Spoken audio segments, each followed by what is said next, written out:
Preston, the tragedy in Texas has become a wake-up call, and now King County leaders say that they're determined to increase community awareness and preparedness before a disaster strikes.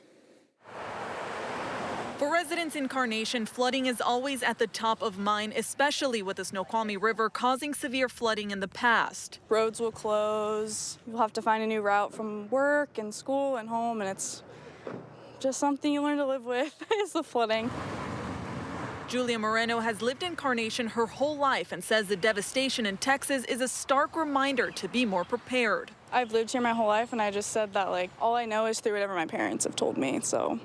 Yeah, there could definitely be more preparedness for sure. Now county leaders say they're taking action to be ready. This is my worst fear for this community, is to have flooding like this. What I want to do is make sure we're doing everything we can to make sure that if something like this were to happen here, that we are the best prepared to handle it. The Flood Control District approved a motion to expand flood safety efforts, which calls for a review of the county's early warning system, more community outreach, as well as flood preparedness videos and updated brochures in multiple languages. I appreciate all the effort the county has put into flood awareness and flood mitigation.